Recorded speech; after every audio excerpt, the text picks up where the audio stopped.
Hello again. So back for part two here. I'll upload these videos together.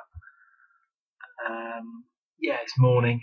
It's 5 to 9. I haven't got to go to work till later. So cheers, cup of tea for now. Whenever you're watching this video. So if you watched part one, I rambled for 10 minutes. Showed you my new Goldring cartridge stylus, which I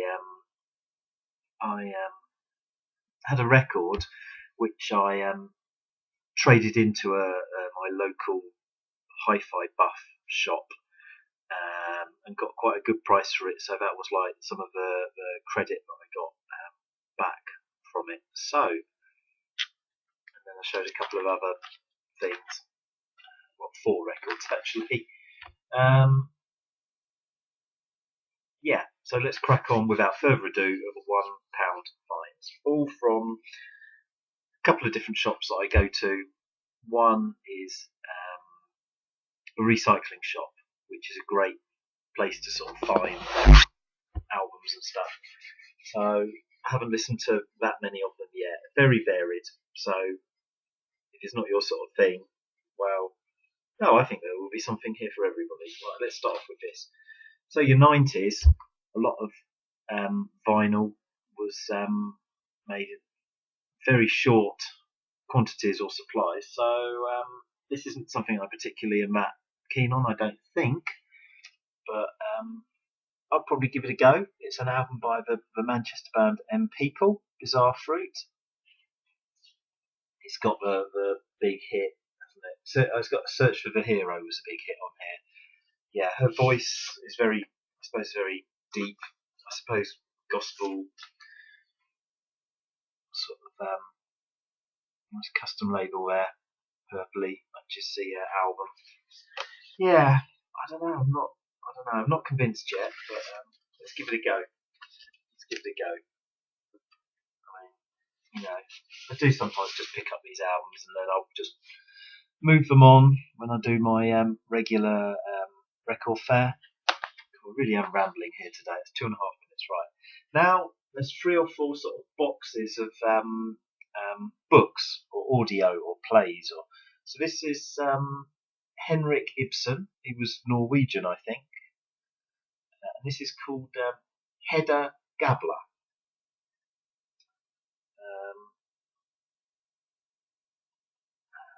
I don't know much about it really.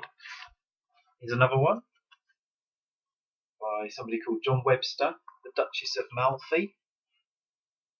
Oh, these are on the Cadmon label, I think. Yeah, Cadmon label. Yeah, this one is well, they all come with sort of like these booklets as well. 4 records in there. Also didn't really say that we are doing this, me and my wife are doing this radio show, and it's on crmk.co.uk. You can find us under Sunday Roast. So I suppose a lot of the time is taken up doing that every week now. So if my videos become a bit more irregular, then that's why probably. There's something called The Master Builder, also by Ibsen. I don't know whether that's reference to masonry or something. National Theatre of Great Britain. All of these have very famous English, British actors and actresses on there. This one's got Michael Redgrave, Maggie Smith, Celia Johnson, Max Adrian. And then have we got any more of them? Yeah, here's one more. This is maybe more American, I'm not sure. This one, Eugene O'Neill's Long Day's Journey into the Night. These stickers here, just in case you're interested, that people put on there, that is like a sort of a barcode for gift aid, and when people go into a charity shop and donate things, it means that they get the tax back if they have that status. Yeah, the charity can claim that back. But they were all £1, so that's a 4 record set. Now, from my childhood, this guy used to be on a program called Blue Peter, and he was like a gardener, old school, probably used to use tons of horrible chemicals, which when you actually see this album, it's actually in conjunction with Sutton Seeds. You open it up, and it does actually sort of talk about nasty chemicals. Yeah, here in all these sections, it gives you hints as to help with your lovely, lush, green English garden. There he is with his dog and Playboy Mansion. Right, this one. This is presumably like more classical sort of version. I don't know whether the film soundtracks were actually like these John Williams versions, or whether they're just like packaged like this. Well, this is the LSO and the National Philharmonic Orchestra. So, yeah. Now these next couple, this is interesting. So these were interesting. Got them in completely the wrong order, right? We've got some 78s here, although I don't have any to play 78s on. This is some sort of John Drinkwater reads his own poems. Yeah, I really need to get something to play 78s on. I don't know whether anyone can recommend something. I mean, I know you have all these Crossley things. I mean, maybe that would do, just something to play them on. Yeah. So yeah, I'm gonna have to find something because I've probably got about half a dozen now at least. I've just sort of started picking them up, which is a bit disturbing. These are, I don't know whether they're 78, but certainly the material and the packaging is. They're actually sort of like could be a bit acetaty, I don't know. There's 3 of them. They're all like sort of what, when I was at school, we used to have these, we used to put on these records or reel-to-reel tapes, and you used to have to express yourself and dance to them, you know, pretending to be a tree or something. So these are listen and move percussion and music. I tried looking up the names. I don't know how closely they are related to like Daphne Oram from the Radiophonic Workshop, because she did this sort of stuff as well, I think. Yeah. Person's name here is Geraldine Stevenson. Yeah, Laban Movement Study Aids in Manchester, 76 Cross Street, Manchester. Maybe James Griffiths would know about this, I don't know. Him being from near Manchester. There's one there. Person's name on here, Ada Hainsen. Quite a funky label. Never ever seen something like this before, but just picked them up. Yeah, composed and recorded by members of the Art of Movement studio. This one even has someone's written down what they are, and isn't that great? You find something like this in a record, and what it sounds like as well. Great. Musty. So that was those. Here, one of the records was missing. It's very historical. T.S. Eliot play, and it's about Thomas à Becket that was murdered in Canterbury Cathedral in medieval times. Sorry, 1170 to be exactly precise. There, this guy I know was an actor, like before Second World War sort of actor. But, yeah. Oh, anyway, from one to another, Diana Ross there. Don't know what this is going to be like, but what it was worth a try for a squid. We've got a slimming album. This is a sort of a sample sort of thing, really. Yeah, and then on the back it's got the before and after pictures. You know, this is a long way from what we're bombarded with these days. These sort of images. Yeah, just regular housewives. Yeah. Then another completely random record. Up to 10 minutes now. This I found.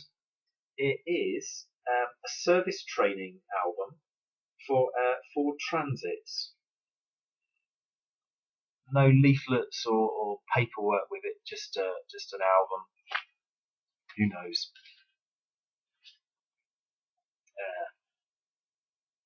Alex Campbell sampler. Now I don't want to get him muddled up with Ian Campbell. But that is what it is. And it's on the Transatlantic label, which is very nice. And there it is, a purple one. Some Jethro Tull now. This is the 5-record set of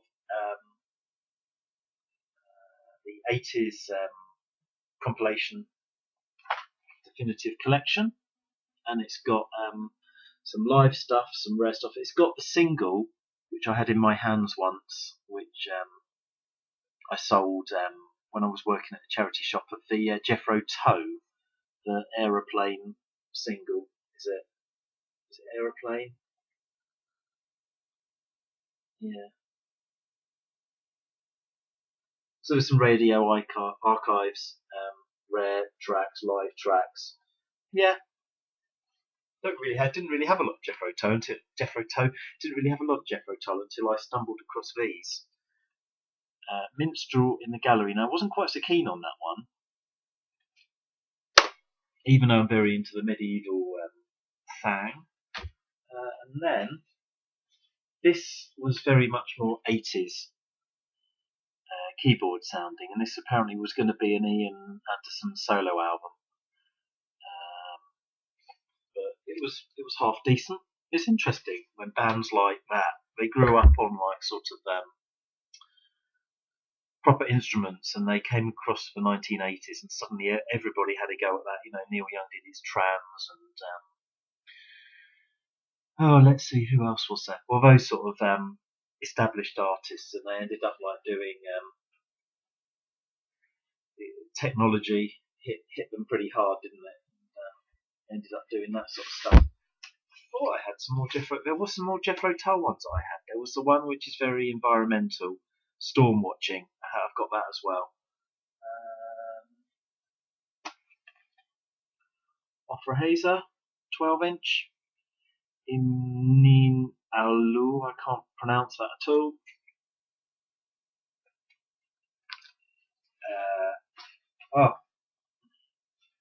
Rick Wakeman. I think I've had that before. I don't know whether that is any good or not, but it was for the Winter Olympics.